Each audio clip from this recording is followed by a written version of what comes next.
sol, je te dirai rien. Bon, ça c'est une nouvelle quand même. Ils lancent leur mini LED. Non mais j'adore trop ça. Je vous fais l'arrivée carrément en fanfare, hein, genre le bus et tout. Parce qu'il paraît qu'on arrive à Hollywood. Alors on m'a dit viens, on est à Berlin, mais en même temps on est à Berlin à Hollywood. Donc ça qui est important, c'est que ça m'intéressait de vous montrer ça, c'est l'arrivée en fanfare. Je ne sais rien de ce qui va se passer, mais déjà là, j'ai envie de tout bouffer. Et on est dans un studio de cinéma, non mais carrément les mecs. Donc je sais pas où on va, c'est merveilleux, les gens Panasonic m'attendent, voilà. Ils disent voilà, le encore parti n'importe, en train de faire n'importe quoi, oui j'assume. Oh mais regardez ça, on se pointe, il manque plus que le tapis rouge et on est directement à Hollywood. Donc ils ont fait les choses en grand, ils en ont mis partout. Mais ces gens-là sont des décorateurs nés. Alors là pour les gamers, voilà, Level Up Your Game. Ce que j'ai compris, c'est que c'est donc la présentation des gammes. Il y a des gammes de télé qui sont lancées, notamment de télé, qui sont lancées en retard. Parce qu'a priori ça devait être fait avant. Le truc c'est que, comme vous le savez peut-être, j'ai eu la chance à Las Vegas de voir en avant-première le MZ2000. Donc le MZ2000, ce téléviseur annoncé comme surpuissant, la meilleure bestiole de l'année. Et depuis Las Vegas, je ne vous cache pas, je l'attends. Et vous êtes comme moi, vous vous dites mais est-ce qu'il va arriver un jour ce produit? Comment ça se passe? Pour le moment, dans tous les cas, le MZ2000 n'est pas là, ce qui fait que a priori, je vous dis bien a priori, n'est pas encore arrivé pour les tests. Il ne pourra pas être mis en ligne rapidement parce qu'à un moment donné, ça va être un peu l'été et moi juste je vais me calmer et comme ça va être l'été, je vais donc certainement décider de le faire paraître au mois de septembre. L'année dernière ou les autres années, on arrivait à avoir les produits début juin, donc c'est compliqué. Ça y est, on sonne le rassemblement, donc moi je n'ai pas vu la salle. Alors c'est un truc qui m'intéresse toujours, c'est de vivre avec vous l'endroit où on va faire les premières démos, où il y aura les ingénieurs, les chefs produits, donc là ce sont des studios cinéma. Donc là, le 1, le 2 et l'endroit où nous, on va rentrer. Je vais attendre que mes confrères passent. Voilà, je pense que ça va être très très beau. On voit déjà qu'il y a un travail sur les murs. C'est donc un studio de cinéma ou de mastering. On va bien voir. Je n'ai pas les détails. Volontairement, je n'ai pas demandé les détails de l'endroit pour être certain de vivre ça en même temps que vous et me dire « Waouh !» La pièce est déjà super parce que c'est vrai que ça compte vachement la façon dont on met en scène quelque chose parce que c'est la façon dont ça sera mis en scène également pour les vidéos. Voilà. C'est ma copine. Hello. Thank you. Hi. Et ben voilà, c'est pas du tout ce que je pensais. Et ben oui, et ben c'est quand même... On n'est pas dans le cinéma, hein, je veux dire c'est dans l'austérité la plus totale. Moi, je m'attendais à un décor de cinéma. Je vous dis franchement, hein, vous me connaissez. Je m'attendais à un décor de cinéma, un truc où il y a une grosse mise en scène et tout. Et non, il y a des chaises au milieu d'un truc. Alors, à moins que, attention, qu'il y ait un one more thing, parce que le truc ici, c'est toujours comme ça.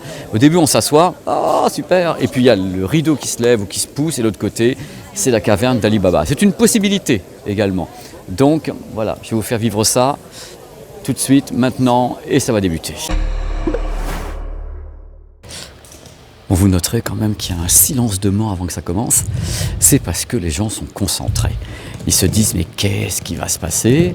Eh bien, c'est dans peu de temps. Pour information, ici a été tourné le film Cabaret, notamment, ainsi que Blue Angel, avec Marlène Dietrich. C'est pas récent, hein. Ah, cette mise en scène, incroyable. Bon, ça c'est une nouvelle quand même. Ils lancent leur mini LED.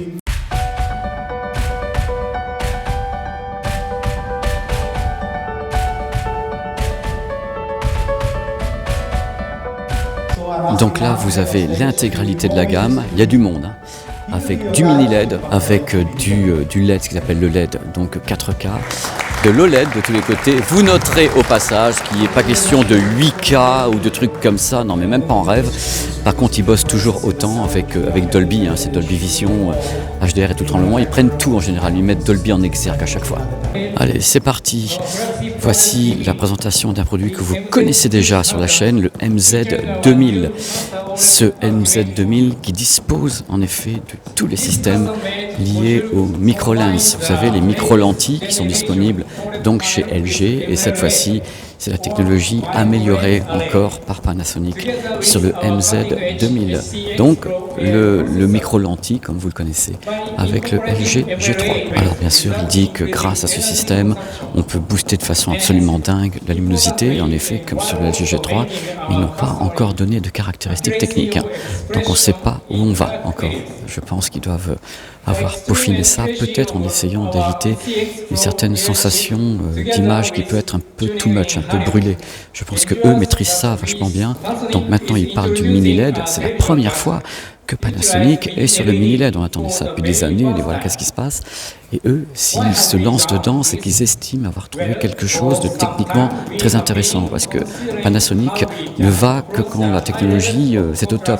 Ils ont une réputation quand même dans le marché des téléviseurs. Ils sont toujours dans l'excellence, quoi. Même sur les débuts de gamme, Pana, ça fonctionne, quoi. Donc ils annoncent un système de rétroéclairage avec bien sûr un contrôle précis du rétroéclairage. C'est ce qui est annoncé ici avec une analyse et tout pour avoir le meilleur contraste possible, ratio de contraste possible. Bon, c'est quelque chose qui est une annonce, hein. Tout le monde le fait. Reste à savoir maintenant comment eux le maîtrisent.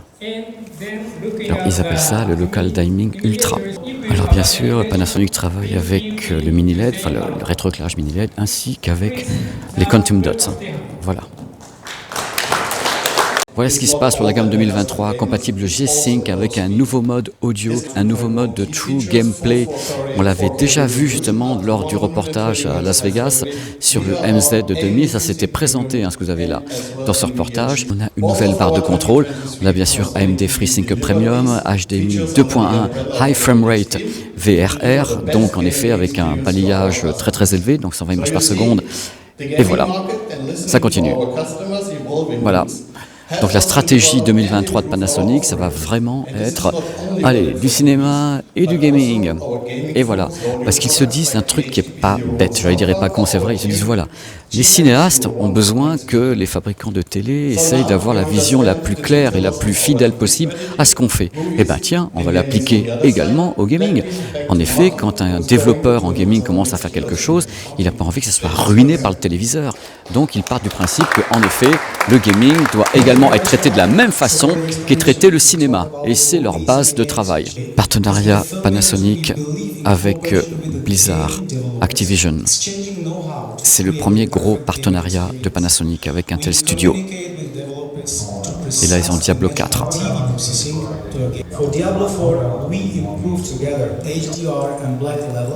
C'est hollywoodien. Je vous fais un plan hollywoodien. Voici donc la gamme OLED 2023. Il y a des choses à dire rapidement là-dessus. Vous avez le modèle que vous connaissez déjà sur la chaîne, le MZ2000, qui est ici. Attention, le MZ2000 est le seul téléviseur de la gamme Panasonic à avoir les panneaux micro-lentilles de la dalle LG. C'est la seule gamme qu'il a. Mais attention, il y a un autre trick. Le modèle 77 pouces chez eux n'a pas cette dalle micro-lentilles. C'est uniquement les modèles qui sont 55 et 65. Donc c'est le premier truc à savoir. Si vous voulez une grande taille en MZ2000, vous n'aurez pas la dalle micro-lentilles qui est par exemple sur le LG G3. C'est uniquement les modèles 55 et 65. Et en haut, c'est une dalle plus classique, qui est un peu boostée en luminosité, mais plus classique. De toute façon, ça se voit à l'œil nu. Moi, je le vois à l'œil nu actuellement. Autre chose importante, il y a normalement dans la gamme une version allégée des 2000 qui s'appelle les 1500 et qui normalement a la même dalle que le 2000, sauf cette année où les 1500 qui sont donc ici, existent en 42, 48, 55, 65 je crois, voilà pour la France, mais ils n'ont pas de dalle micro-lentilles. C'est-à-dire que là, cette fois-ci, il y a une vraie scission, regardez ma main, il y a une vraie scission entre les 2000 et les 1500. Et il n'y a plus de modèle 1000 ni 900. On sent qu'il y a une scission complète, comme pour LG, comme pour Philips, il y a les modèles haut de gamme qui sont micro-lentilles, et les modèles qui ne sont pas micro-lentilles sont sous ces références-là. C'est-à-dire, hop, et à chaque fois je vous dis, voilà, le 1500, c'est comme un 2000, mais sans la section audio. Cette année, aïe aïe aïe, ouïe ouïe ouïe, ils ont fait un truc. Voici le 1500, ils ont rajouté une barre de son, ici. Regardez, elle est là, et si j'avance sur l'ancien, tiens, il n'y en a pas. Donc là, ils ont rajouté une barre de son, regardez, vous avez une petite cheminée, donc un haut-parleur ici qui envoie le son directement en hauteur. Vous n'avez pas la grosse cheminée du 2000. Par contre, vous avez bien sûr cette barre de son maintenant. Donc, le 1500 introduit une barre de son sur la gamme 2023. Barre de son intégrée, j'entends. Une barre de son Dolby Digital, Dolby 3 HD, Dolby Atmos, avec des mini cheminées à l'arrière. Bien sûr, ça normal. Eux, ils appellent ça le Dynamic Theater Surround Pro. C'est pas la meilleure nouvelle. J'aurais préféré vous dire que dans ce cas-là, vous pouvez acheter une version allégée du 2000 en prenant un 1500, mais c'est pas le cas. Il y a des bonnes nouvelles aussi. Voici le MZ800.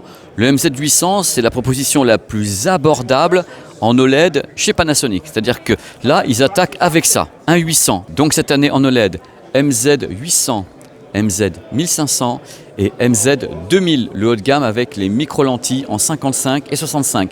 Tous les autres, dalles classiques. Voilà.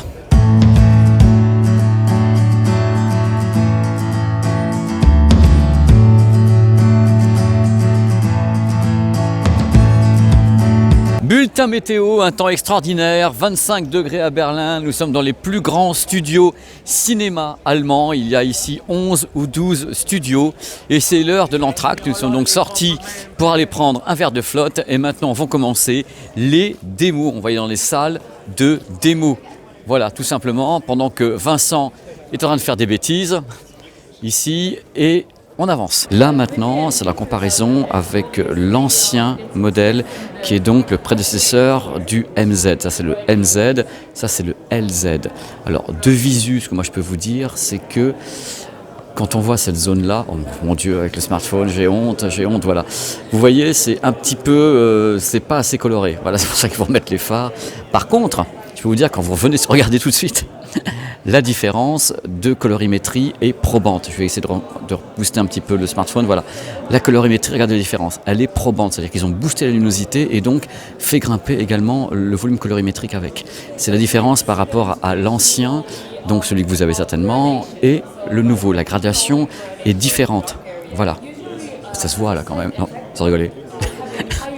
Ils ont bossé pour avoir justement une image qui est encore peaufinée, qui est modulée, parce que j'avais vu déjà au CES qu'il y avait la colorimétrie était un peu bouffée par la luminosité, et là ils essaient de travailler là-dessus pour que ça soit plus fluide et que ça soit plus équilibré. C'est ce que eux disent. Nous, on n'a pas encore testé le téléviseur. Malheureusement, il arrive au mois de septembre, ce téléviseur. Donc moi, c'est ce que j'ai comme information, c'est arrivé du téléviseur MZ2000 en septembre. C'est pour ça que nous, on ne l'a pas encore en pré-presse. C'est pour ça que vous n'avez pas le test. Voilà, je vous fais le truc en direct. Donc vous fiez pas trop malgré tout à l'image du smartphone. C'est une pièce qui est entièrement sombre. C'est très compliqué pour nous de filmer ici et même de voir tous les détails. On a quand même une solarisation qui est importante sur les deux là, d'après ce que je vois. Mais enfin bref, c'est des trucs qu'on testera après. On testera ça après. Donc l'uniformité de chroma, ils bossent dessus. Là, de visu, il n'y a pas encore le côté excès de lumière. Mais c'est pour le moment, ne faites pas de conclusion encore. C'est parti pour les démos gaming sur le 980, MZ 980, avec deux nouveaux modes audio. On en avait déjà parlé à Las Vegas, avec la présentation du MZ 2000. Et c'était la même démo. Il y a plusieurs modes audio, donc des modes qui correspondent à ce que vous voyez au type de jeu. Vous avez FPS, RPG, et ça vous aide à mieux jouer, puisque c'est une précision audio. Voilà, là c'est du FPS. Voilà, ou RPG, pardon. Alors je rappelle, c'est Dolby Atmos chez Panasonic. C'est la grosse nouveauté de Panasonic pour cette année, pour les gens qui sont vraiment à la limite un petit peu experts. C'est-à-dire que là, vous avez un True Play Mode, c'est-à-dire une sorte de mode cinématographique appliqué directement au gaming, avec donc une calibration D65. C'est quelque chose assez technique, mais c'est une fidélité chromatique et fidélité générale. Par rapport à ce qu'on faisait avant chez Panasonic. Là, c'est vraiment du cinoche, quoi. Alors l'idée, c'est comme pour tout ce qui est les modes filmmaker, c'est de jouer le jeu exactement comme il a été pensé et étalonné par les concepteurs. C'est-à-dire tel que c'est-à-dire qu'on a la colorimétrie la plus fidèle, on a le nombre d'images par seconde le plus fidèle, on a tout ça. C'est un True Play Mode. Et ça arrive sur ces téléviseurs pour 2023.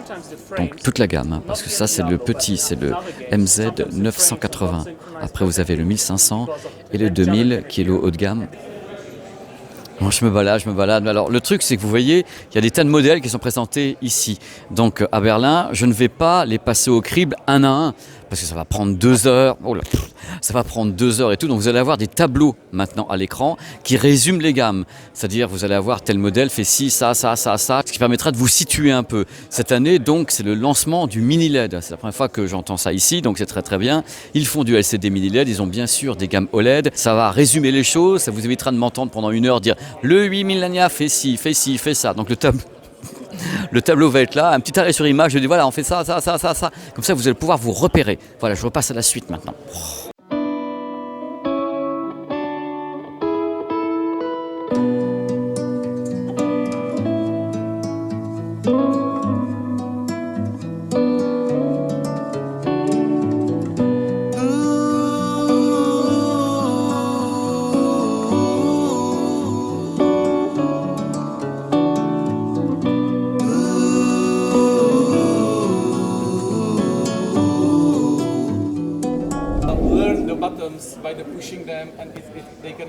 Donc à ma connaissance, c'est la première fois que Panasonic fait quelque chose avec Fire TV, donc Amazon.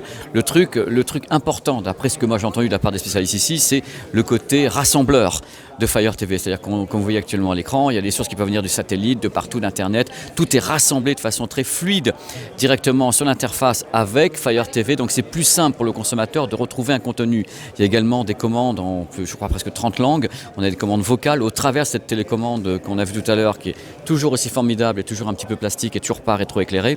Donc voilà, c'est comme ça que ça fonctionne. Ce qu'il y a de bien, c'est qu'on a une sorte de calendrier. Vous voyez le truc apparaît à l'écran, un calendrier avec à telle heure il y a ci, ça, c'est vraiment bien classé. Bon, pour les gens qui connaissent déjà Fire TV, il n'y a rien d'étonnant à ça. Je veux dire, c'est en effet quelque chose qu'ils font. Donc là, c'est l'adoption de Fire TV par Panasonic sur cette gamme-là. Dans tous les cas, c'était pas là auparavant.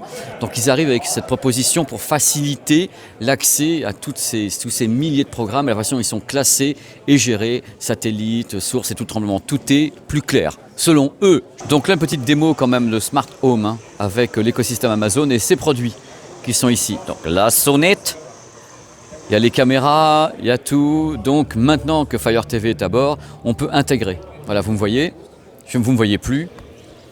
Voilà, vous allez voir, c'est mignon. Voilà, on peut donc intégrer ce que l'on veut avec l'écosystème. C'est une des facéties, mais ça existe sur d'autres téléviseurs avec d'autres entités. Mais là, maintenant, puisque je fais le reportage là-dessus, vous savez que chez Panasonic, vous allez avoir ça qui débarque en 2023 sur les produits. Voilà, c'est fait. Merci, monsieur. Merci. Effet hollywoodien. Bon, j'espère que ça vous a plu. Là, je suis sur le final. J'ai donc fait le tour de ce que je pouvais voir et vous dire pendant cette vidéo. Donc maintenant, ce que j'attends, comme ça, c'est les produits.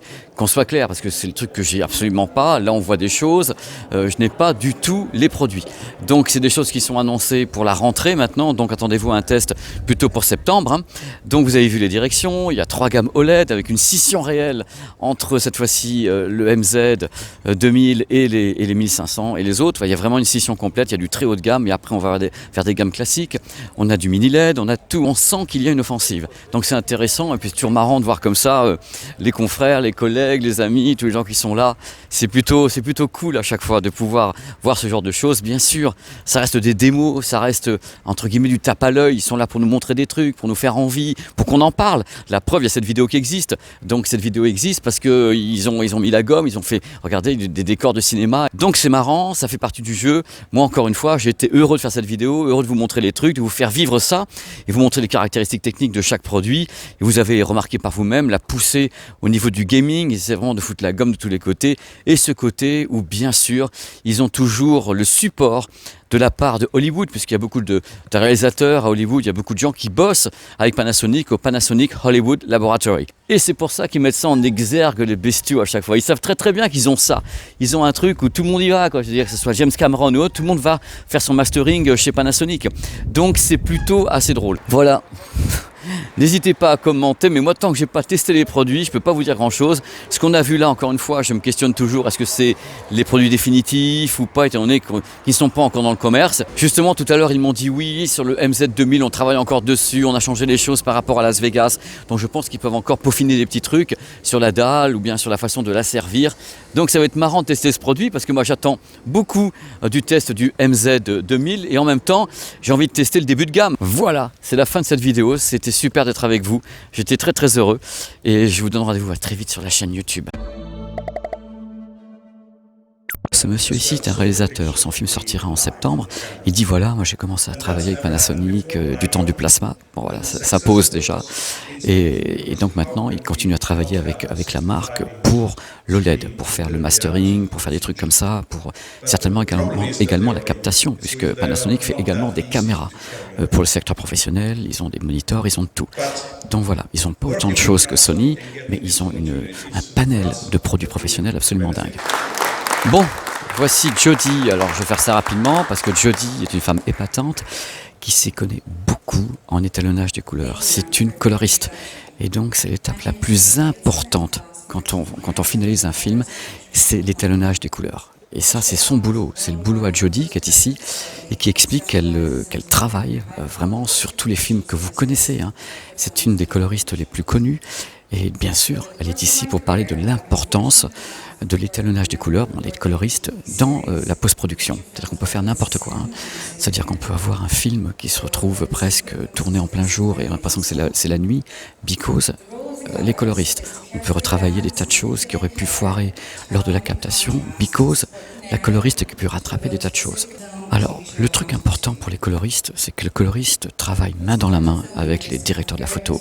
Il travaille main dans la main avec le réalisateur, bien sûr, pour que, au final, elles comprennent ou qu'ils comprennent les intentions au moment de la captation. C'est-à-dire, quand on fait un plan, il faut comprendre pourquoi le plan existe, qu'est-ce qu'il y avait, quelle est la tonalité, pour bien retranscrire toutes les intentions qu'il y avait au moment de la captation. Et c'est ça le boulot de la coloriste, ou du coloriste. C'est extrêmement important. C'est un passage obligatoire vers une crédibilité visuelle qui peut également cadrer avec les choix d'un réalisateur ou d'un directeur de la photo ou des deux de faire ça ou ça. C'est-à-dire, si un coloriste a l'ordre de faire un film qui a une tonalité chaude pendant tout le film, c'est ce qu'il va faire, mais en respectant l'idée de base, l'idée créative. Ce sont des artistes. L'idée, c'est de retranscrire une atmosphère, retranscrire une ambiance, et cela au travers justement de l'étalonnage des couleurs et la façon dont on fait de la colorisation. C'est-à-dire qu'on peut vraiment avoir quelque chose de chaud, de froid, de brillant, de surexposé, qui va traduire une intention artistique. Et c'est ça, le boulot de Jodie et des autres coloristes. C'est primordial. Alors bien sûr, si Jodie est là, c'est pour dire qu'elle peut travailler sur les téléviseurs OLED Panasonic parce qu'ils sont bien calibrés. Attention sur les hauts de gamme.